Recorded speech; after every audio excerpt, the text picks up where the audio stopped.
bergabung.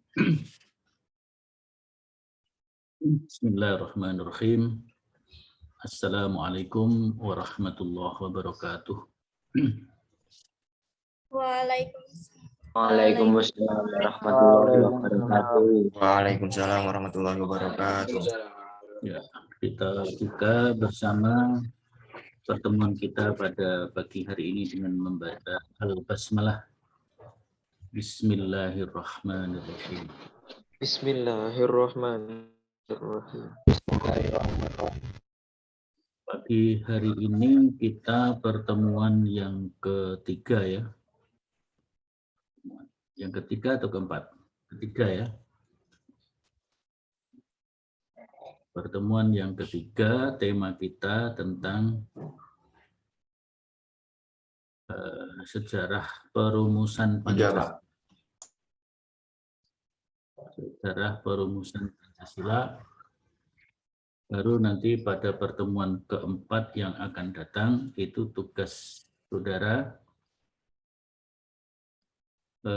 untuk presentasi kelompok ya, presentasi kelompok. Itu mulai Kamis depan ya. Akan kelompok 1 bersiap untuk presentasi PPT-nya pada hari Kamis yang akan datang, dan yang lain-lainnya adalah menyiapkan satu pertanyaan tertulis ya, satu pertanyaan tertulis.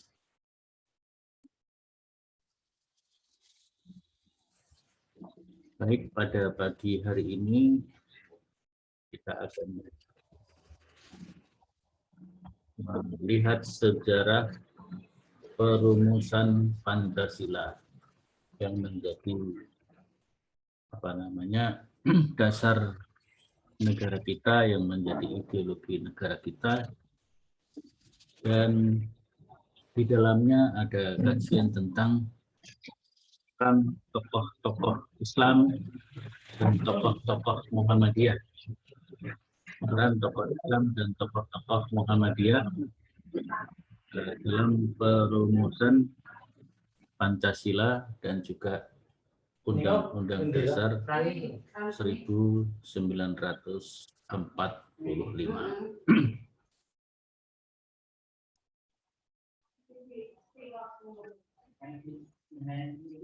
Ya, di Pancasila merupakan dasar resmi negara bangsa Indonesia, disahkan pada tanggal 18 Agustus 1945.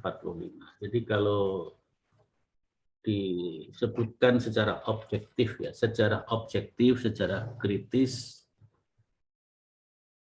hari lahirnya Pancasila jelas bukan 1 Juni, tapi 18 Agustus 1945.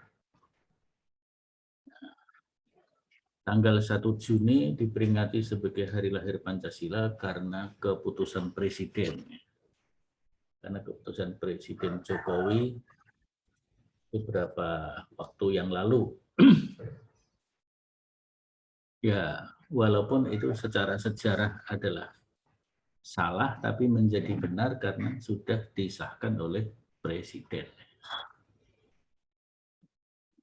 Sebenarnya 1 Juni itu adalah baru pengenalan nama Pancasila oleh Bung Karno.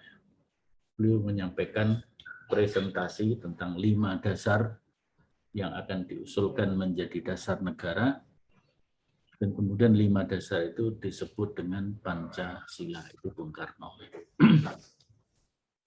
Jadi kalau ibarat manusia, itu kira-kira sepasang suami istri yang sudah punya calon anak, kira-kira begitu ya, sudah punya calon anak.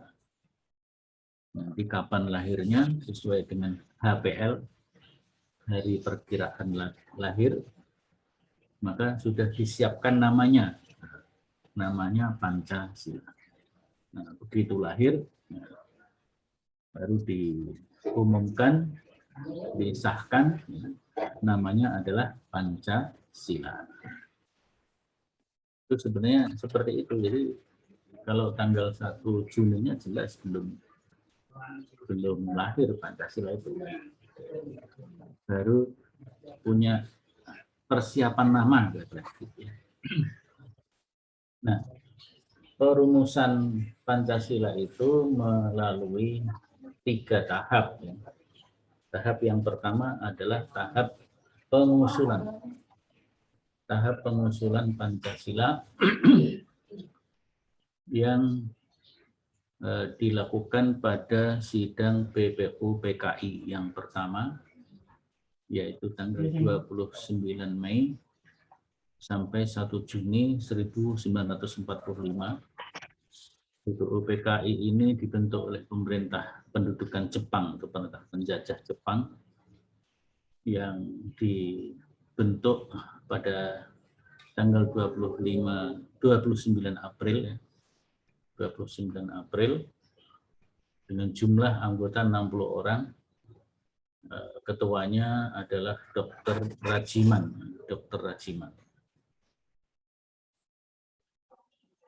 Nah, BPU PKI ini kemudian dilantik oleh pemerintah Jepang yang dilakukan oleh Letnan Jenderal Komadichi Harada, Panglima Tentara Jepang yang ada di Jakarta. Jadi dilantik tanggal 28 Mei 1945, kemudian hari berikutnya tanggal 29 langsung diadakan sidang BPU PKI. Nah, sidang pertama ini tanggal 29, 30, 31 Mei sampai 1 Juni itu membahas tentang dasar negara atau rumusan dasar negara atau rumusan yang akan diusulkan menjadi dasar negara. Tokoh-tokoh menyampaikan pidato. Nah, 2 tokoh yang menyebutkan dasar negara itu ada 5 unsur yang disebut dengan 5 sila. Yang pertama Mr. Muhammad Yamin.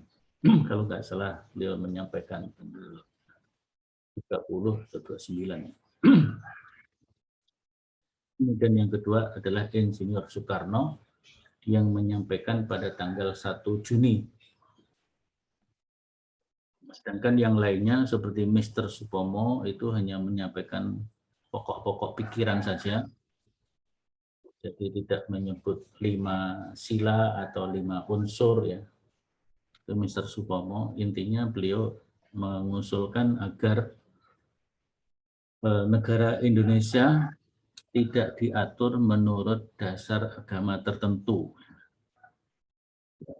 Karena memang pada waktu itu 60 orang anggota BPU PKI mayoritas tentu tokoh-tokoh Islam yang begitu getol ingin menjadikan negara Indonesia adalah negara yang berdasarkan syariat Islam. Tokoh-tokoh yang mengusulkan itu dan itu termasuk yang menyampaikan pidato adalah Ki Bagus Hadikusumo dari Hofbistur Muhammadiyah, pimpinan pusat Muhammadiyah yang sekaligus menjadi anggota BPU PKI. Kemudian juga Kiai Haji Wahid Hasyim. Kiai Wahid Hasyim itu ayahnya Gus Dur.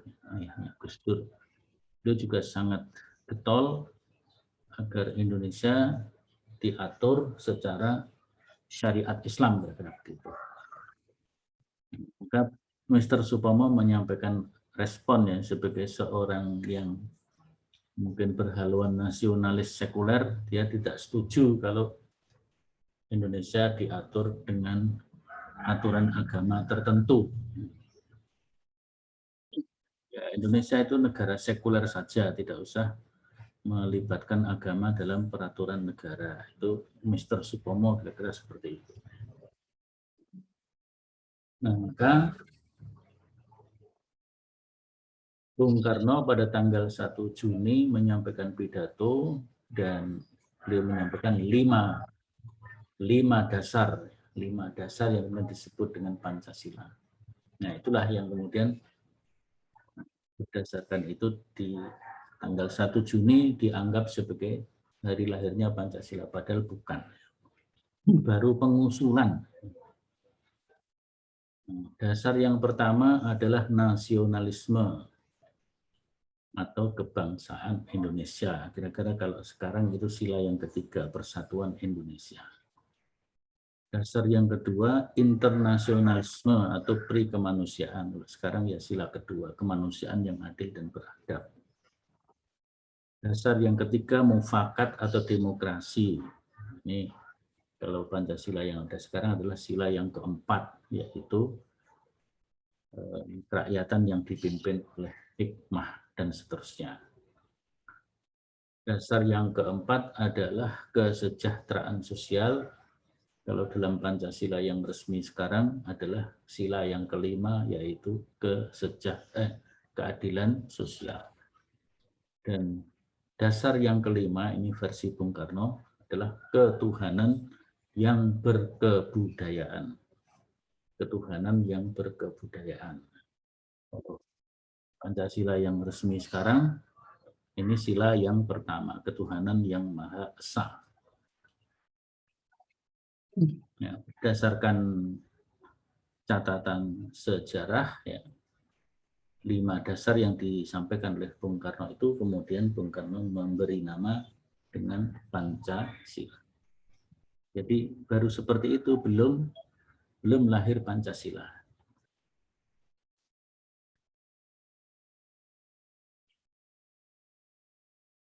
Nah, kemudian tahap yang kedua adalah tahap perumusan. Tadi pengusulan, kemudian perumusan. Nah, sidang BPUPKI yang pertama tanggal 29 Mei 29 sampai 31 Mei, kemudian berlanjut 1 Juni, itu tidak menghasilkan rumusan apa-apa, karena mungkin masih terjadi pertentangan pendapat, ya, masih perdebatan. Yang Islam menginginkan dasarnya Islam, yang lainnya menginginkan dasarnya ya sekuler, negara sekuler, atau negara yang ya tidak berdasar kepada agama tertentu. Nah, akhirnya kan sampai berakhir tanggal 1 Juni tidak ada rumusan. Belum ada rumusan yang disepakati, maka dibentuklah panitia kecil yang disebut dengan panitia 9. Panitia 9 ini mengadakan diskusi terbatas, sidang terbatas. Sekarang mungkin sidangnya pakai Zoom, dulu nggak pakai Zoom. Sidang-sidang terbatas, sehingga pada tanggal 22 Juni dihasilkanlah yang disebut dengan pembukaan hukum dasar, yang kemudian atas usulan Mr. Yamin dinamakan Piagam Jakarta atau Jakarta Charter. Nah, Piagam Jakarta ini nantinya akan menjadi pembukaan Undang-Undang Dasar 1945. Nah, karena ini adalah hasil dari panitia kecil, maka perlu disahkan oleh BPUPKI yang menyeluruh anggotanya. Maka hasil rumusan panitia 9 Piagam Jakarta itu dibawa ke dalam sidang BPUPKI yang kedua yang dilaksanakan mulai tanggal 10 sampai 16 Juli 1945. Dan pada saat itu disetujui, disahkan, diresmikan sebagai rumusan hasil BPUPKI, pembukaan hukum dasar atau pembukaan undang-undang dasar, yang di dalamnya ada 5 dasar. Nah, 5 dasar itu yaitu yang pertama ketuhanan dengan kewajiban menjalankan syariat Islam bagi pemeluk-pemeluknya. Kemanusiaan yang adil dan beradab, persatuan Indonesia, kerakyatan yang dipimpin oleh hikmat kebijaksanaan dalam permusyawaratan perwakilan, keadilan sosial bagi seluruh rakyat Indonesia. Nah, ini sudah disahkan, disetujui oleh BPU PKI sebagai rumusan resmi. Jadi tanggal 22 Juni itu kalau bayi itu lahir, bayi lahir. Kemudian tanggal 10 sampai 16 kalau nggak salah tepatnya di tanggal 14. Tanggal 14 Juli diumumkan namanya, diresmikan ya. Diresmikan. Disahkan oleh BPU PKI. Artinya Piagam Jakarta itu disetujui, disepakati oleh seluruh anggota BPU PKI. Nah, ketika para pemimpin Indonesia sedang sibuk mempersiapkan kemerdekaan dengan mengikuti agendanya Jepang, terjadi perubahan peta politik dunia. Satu penyebabnya adalah menyerahnya Jepang kepada sekutu.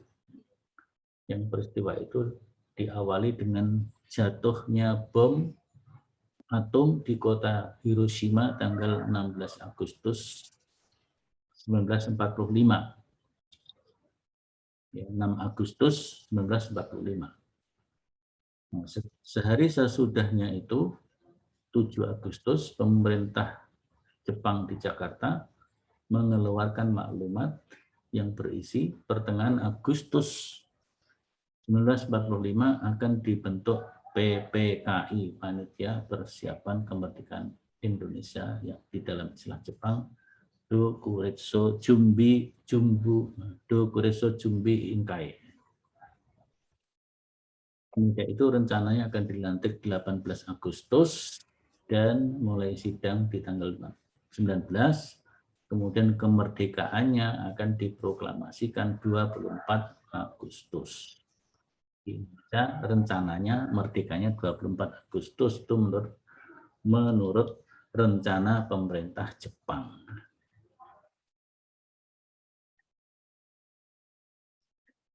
Nah, tapi rencana itu berubah ya. Setelah Hiroshima jatuh dengan bom atomnya, kemudian tanggal 9 Agustus Amerika dan sekutunya menjatuhkan bom lagi yang kedua di Nagasaki 9 Agustus. Dan disinilah Jepang betul-betul menyerah tanpa syarat kepada sekutu tanggal 14. PPKI yang semula dibentuk oleh Jepang, karena Jepang sudah kalah, ya, maka para pemimpin kita yang di PPKI dan BPUPKI itu kemudian ya melakukan agenda tersendiri, melakukan agenda tersendiri, tidak lagi mengikuti agenda Jepang yang diproklamasikan tanggal 24 Agustus. Dan pemuda-pemuda yang semangatnya tinggi memaksa agar para pemimpin Soekarno, Hatta untuk segera memproklamasikan kemerdekaan Indonesia. Sehingga terjadilah proklamasi itu dilaksanakan pada tanggal 17 Agustus 1945. Jadi proklamasi itu tanggal 17 itu adalah betul-betul hasil keputusan dan perjuangan bangsa Indonesia. Maka Bung Karno dalam proklamasi bersama Bung Hatta atas nama bangsa Indonesia Soekarno-Hatta.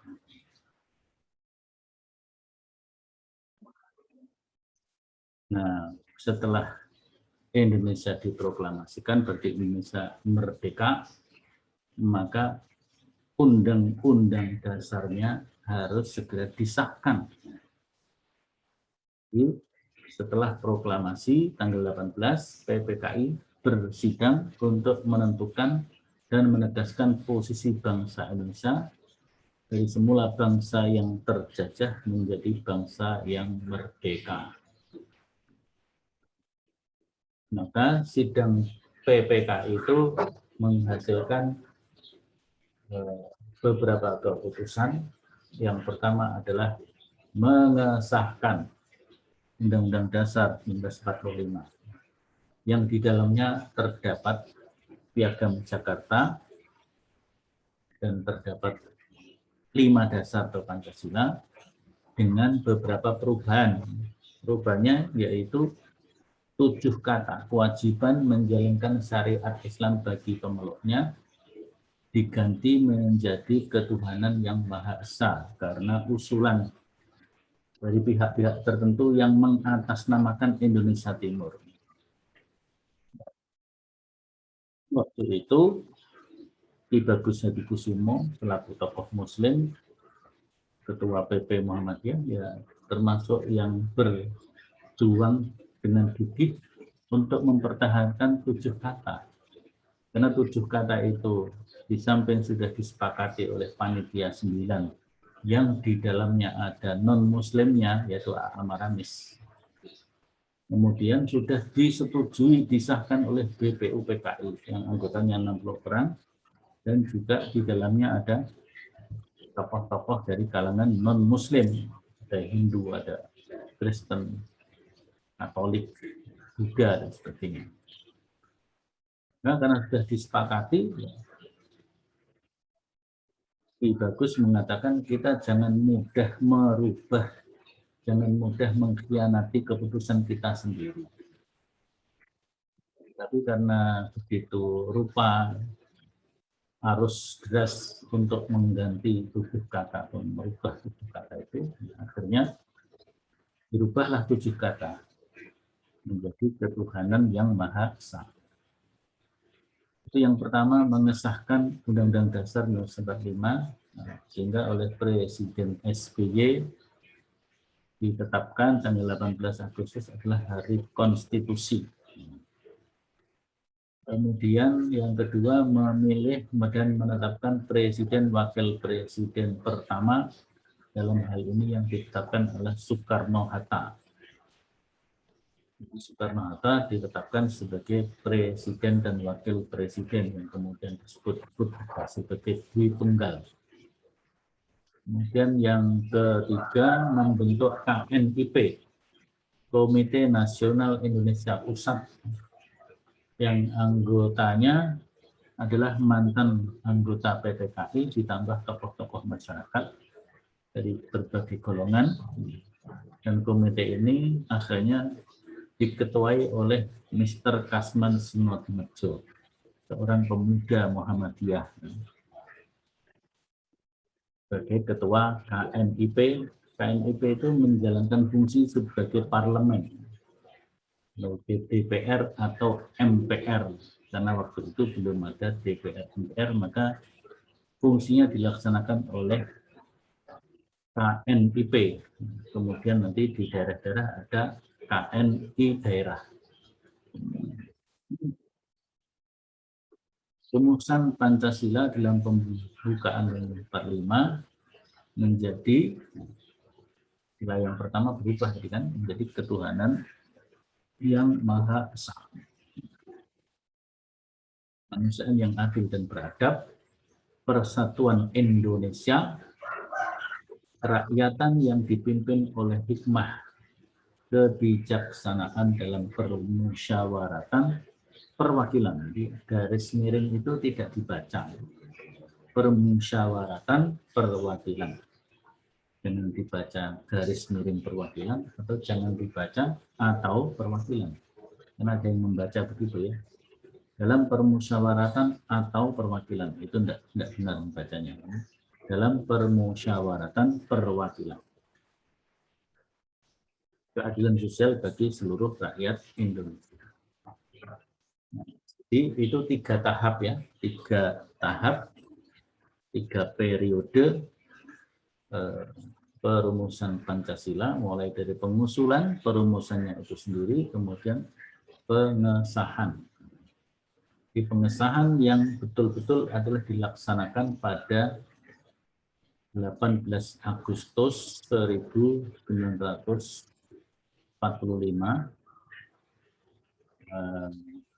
Undang-Undang Dasar 1945 merupakan hasil rumusan yang disusun oleh BPU PKI, tentunya dengan berbagai macam perubahan. Di 7 kata di dalam pembukaan, dari ketuhanan dengan kewajiban menjalankan syariat Islam dirubah menjadi ketuhanan yang Maha Esa. Nanti di pasal tentang presiden, di dalam hasil BPU PKI itu berbunyi, Presiden Indonesia adalah warga negara Indonesia asli dan beragama Islam. Kata beragama Islamnya dihilangkan menjadi warga negara Indonesia asli. Nanti pasal tentang agama, yaitu pasal 29 yang berbunyi, negara berdasarkan ketuhanan dengan menjalankan syariat Islam bagi pemeluk-pemeluknya, dirubah menjadi negara berdasar ketuhanan yang Maha Esa. Itu perubahan-perubahan, mungkin yang lain-lain juga ada beberapa perubahan. Sehingga mulai tanggal 18 itulah berlaku Undang-Undang Dasar 1945.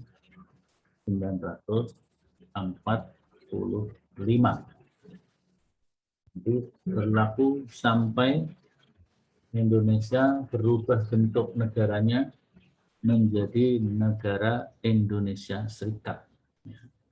Negara Republik Indonesia Serikat, RIS. Maka ada UUD RIS. Ada Undang-Undang Republik Indonesia Serikat.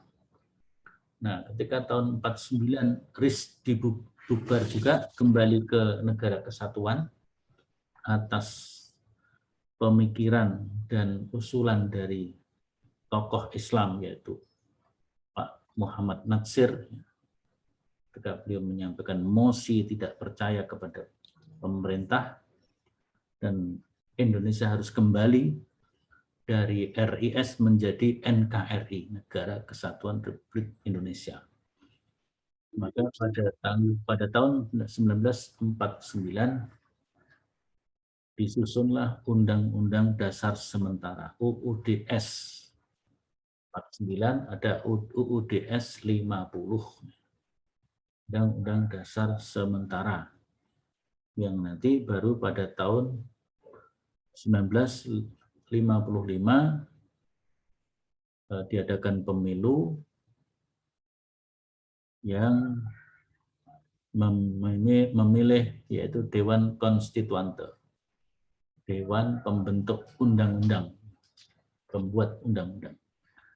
Nah, Dewan Konstituante ini bekerja selama 4 tahun, dari tahun 55 sampai 59, tidak berhasil menyusun Undang-Undang Dasar yang baru. Maka pada tanggal 5 Juli 59, Presiden Soekarno mengeluarkan namanya Dekret Presiden 5 Juli 59, yang isinya yang pertama adalah membubarkan Dewan Konstituante, yang kedua kembali kepada Undang-Undang Dasar 1945, yang di situ ada catatannya adalah bahwa Piagam Jakarta menjiwai, jadi kembali ke UUD 45 dan Piagam Jakarta menjiwai Undang-Undang Dasar 1945 dan menjadi bagian yang tak terpisahkan. Artinya pemberlakuan Undang-Undang Dasar 1945 oleh Bung Karno itu sekaligus ada pernyataan resmi sebagai sebuah peraturan negara, undang-undang negara, dekret presiden bahwa Piagam Jakarta menjiwai UUD 45. Artinya Piagam Jakarta itu kan memuat tentang kewajiban menjalankan syariat Islam bagi pemeluk-pemeluknya. Maka negara memiliki amanat untuk melindungi agama, khususnya agama dan syariat Islam, dan umumnya adalah agama-agama yang lainnya, karena di situ bagi pemeluk-pemeluknya. Maka yang di luar pemeluk syariat Islam, pemeluk Islam ya juga diarahkan untuk menjalankan ajaran agamanya masing-masing sebagaimana amanat Undang-Undang Dasar 1945. Nah, di situ juga sekaligus kita ketahui tokoh-tokoh penting dari Muhammadiyah. Di BPUPKI ada Kasman Singodimedjo, ada Ki Bagus Hadi Kusumo, ada Kiai Haji Abdul Kahar Muzakir, ada tokoh-tokoh Islam yang lainnya yang dari luar Muhammadiyah, Kiai Haji Agus Salim, Kiai Haji Wahid Hashim, Kiai Haji Maskur, dan sebagainya ya. Di situ jelas sekali peran tokoh-tokoh Islam. Itulah maka rumusan Pancasila itu sangat kental dengan konsep-konsep Islam.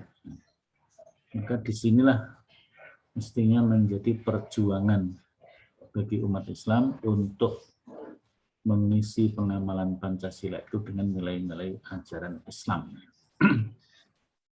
Karena itu Muhammadiyah telah menetapkan dalam Muktamar ke-47 di Makassar tahun 2015 yang lalu bahwa negara Pancasila menurut pandangan Muhammadiyah adalah Darul Ahdi Wasyahadah. Darul Ahdi Wasyahadah. Itu topik kajian kita yang terakhir nanti ya.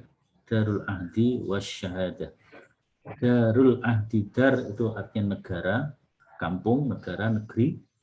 Al-Ahdi hasil perjanjian, hasil kesepakatan bersama seluruh anak bangsa.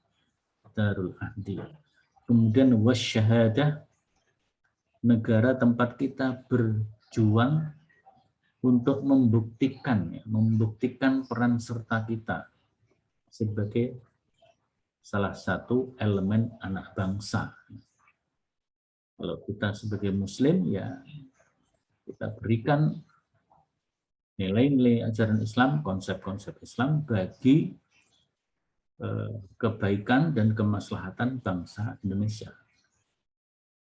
Nah, ini harus kita perjuangkan dengan penuh semangat, dengan gigih, supaya Islam bisa mewarnai rumusan pelaksanaan Pancasila. Pancasila itu kan kalau di dalam besok ya kita pada diskusi tematik yang pertama pada Kamis depan, kedudukan Pancasila sebagai ideologi dan dasar negara. Pancasila itu disebutkan di sana nanti ada nilai-nilai dasar, nilai-nilai instrumental, dan nilai-nilai praksis. Nilai-nilai dasarnya ya 5 dasar itu yang tidak pernah dirubah ya.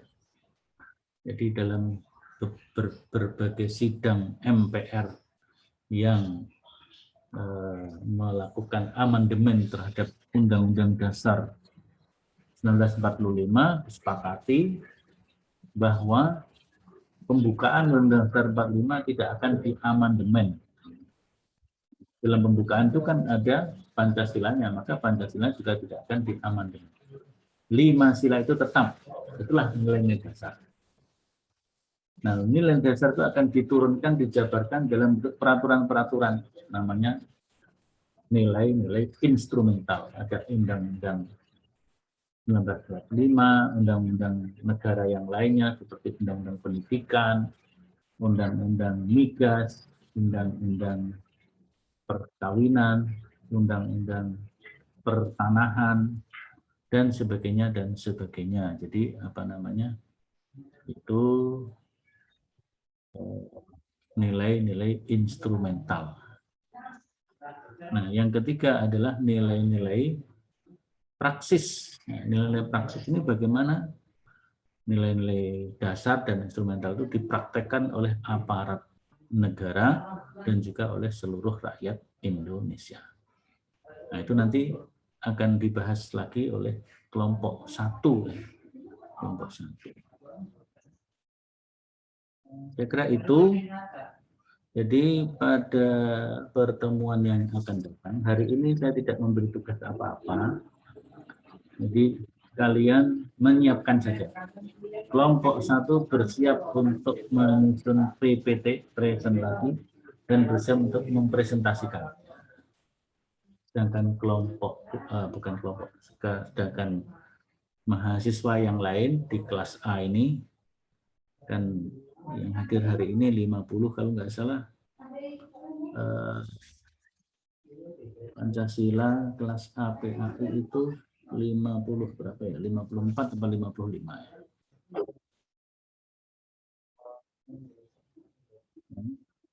Jadi kalau kelompok 1 itu ada 5 orang, berarti masih ada 50. Maka ada 50 pertanyaan tertulis. Seperti kemarin saya sampaikan, dari 50 nanti akan dipilih 5 saja untuk dibacakan. Untuk dibacakan.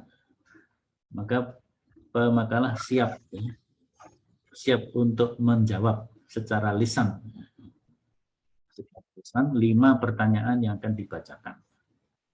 Setelah itu, berarti masih ada sisa 45-an pertanyaan. Silahkan kelompok yang bertugas itu memilah-milah,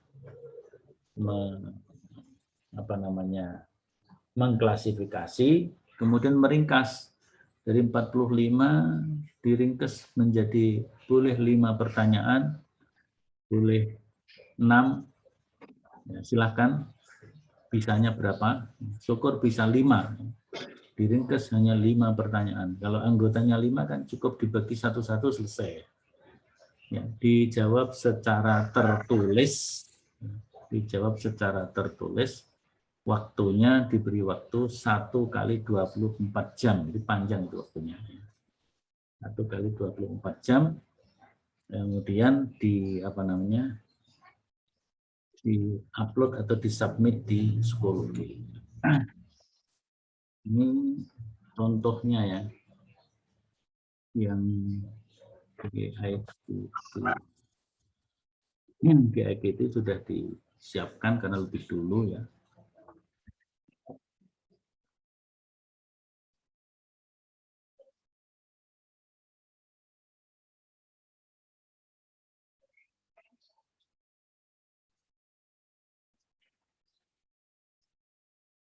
Nah, di sini ada, ini baru ininya ya, ada tempat untuk submit. Submit untuk pemakalan, mensubmit PPT di sini ya, di sini juga. Kemudian pertanyaan-pertanyaan dari masing-masing mahasiswa juga disubmit di sini. Kemudian nanti jawaban tertulisnya juga di sini sama. Jadi ini tempat untuk submit. Ini presensinya belum karena kan masih tanggal 27 September yang akan datang. Apa namanya? Nah, kalau yang enggak berarti nanti tanggal berapa? Tanggal 30 ya, tanggal 30 September kalau yang PAI kelas A. Jadi ini apa namanya? Pokok-pokok pikiran yang dapat saya sampaikan untuk hari ini. Kemudian saudara silahkan, ini presensinya nanti kita ganti ya, masih apa namanya, masih mengambil dari kelas yang lain ya. Saya kira demikian untuk perkuliahan pada pada siang hari ini kita cukupkan. Maka silakan kelompok 1, siapa saja kelompok 1 itu?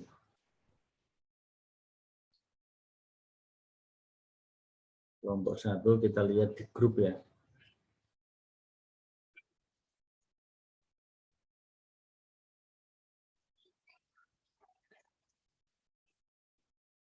Pancasila A.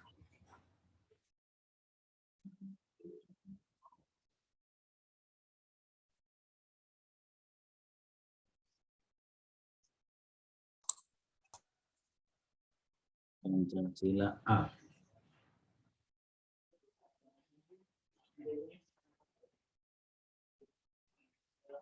Kelompok 1 Farid Mahmud. Ya, Farid Mahmud. Ada orangnya? Hadir? Ada ya, Farid Mahmud. Kemudian Dimas Faturrahman Hanafi. Dimas Faturrahman, mana orangnya? Hadir? Dimas hadir? Hadir, Pak. Hadir. Kemudian ada lagi Khairun Nisa. Khairun Nisa. Khairun Nisa. Hadir Khairun Nisa? Hadir, Pak. Kemudian Mutiah Arifah. Mutiah Arifah. Hadir, Pak. Cynthia Ayu Rahmah. Hadir, Pak. Karena tadi ada beberapa yang izin. Ada yang izin karena vaksin. Ada yang izin karena ada kegiatan di pesantrennya, yaitu di Pondok As-Salam. Minta ya kalau ada suratnya dari pondok, tolong difoto dikirim ya. Minimal surat undangannya, surat undangan untuk mengikuti sebuah kegiatan. Nah, kalau yang vaksin, ya, nanti bisa ditunjukkan mungkin foto ketika vaksin ya, atau ya mungkin undangannya itu apa. Saya kira begitu untuk pertemuan hari ini, kita cukupkan. Silahkan kelompok 1 menyiapkan PPT-nya untuk presentasi pada Kamis depan. Mudah-mudahan kita semuanya sehat, bisa mengikuti perkuliahan dengan baik. Dan yang lain-lain jangan lupa menyiapkan 1 pertanyaan saja.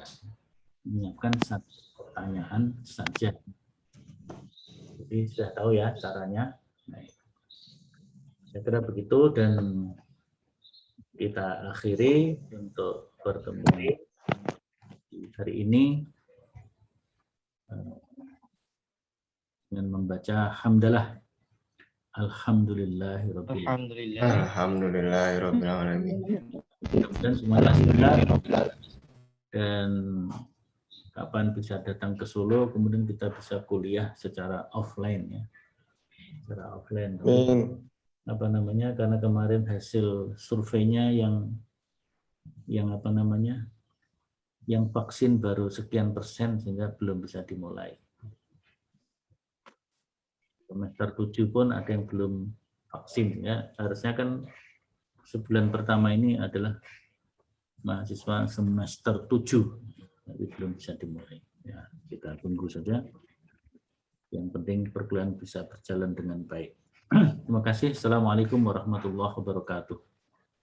Waalaikumsalam warahmatullahi wabarakatuh. Terima kasih, Pak. Terima kasih.